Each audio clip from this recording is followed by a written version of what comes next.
एकदा छोटी ट्रायल घेऊन टाका सर, आवाज येतो का दोघांचा ते.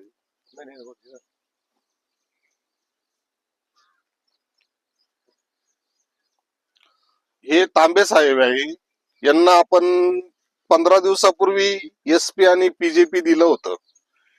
तर तांबे साहेब बघा, आता तुम्हाला SP आणि PJP आम्ही दिलेलं होतं रेनाटकचं.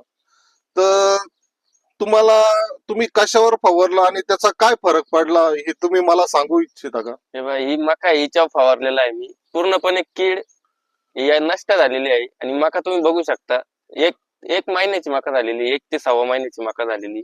1 ते 6 महिन्यात इतकी वर कधीच येत नाही मका. तुम्ही आता बघू शकता त्या मकाचा रिझल्ट इथं समोर आहे तुमच्या. आपण या प्लॉटवर PJP फवारणी केलेली आहे. किती 15 दिवसापूर्वी केली होती ना? 15 दिवसापूर्वी फवारणी केलेली आहे आपण हा प्लॉट पाहू शकता का. याच्यात काय ग्रोथ वाढ दिसली तुम्हाला? याच्यात हे बघा, आपण या प्लॉटवर डेमो घेतलेला आहे. इकडे हा प्लॉट बाकी मारण्याचा, तुम्ही हा प्लॉट बघू शकता. आपण तिथं जाऊन पण आपण दाखवू शकतो प्लॉटला काय अडचणी. तिथं आपण बघू शकता प्लॉटचा प्रॉब्लेम, आणि इथला प्लॉट बघू शकता. म्हणजे तुम्हाला SP आणि PJP बद्दल शेतकऱ्यांना काय सांगू इच्छिता तुम्ही? मी सगळ्या शेतकऱ्यांना सांगतो, एकदम उपयुक्त असं औषध आहे. आपण सगळ्यांनी एकदा डेमो घेऊन बघा, मग नंतर आपण विचार करा त्या गोष्टीवर. एकदम व्यवस्थित असं औषध आहे. मी तिकडे पेरूच्या बागाला पण मागे डेमो दिलेले, इथं पण मी वापरलेले. एकदम व्यवस्थित असं औषध आहे. याचा खूप जास्त फरक आहे या औषधाचा.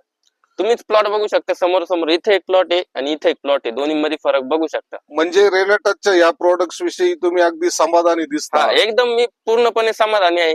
नाहीतर दुसऱ्या फवारणीला इतका जास्त खर्च येतो, त्या खर्चापेक्षा हा एकदम उपयुक्त खर्च आहे. बाकी 5-6 फवारणी लागली असती, याच्या एका फवारणीत काम झालेलं आहे. धन्यवाद साहेब.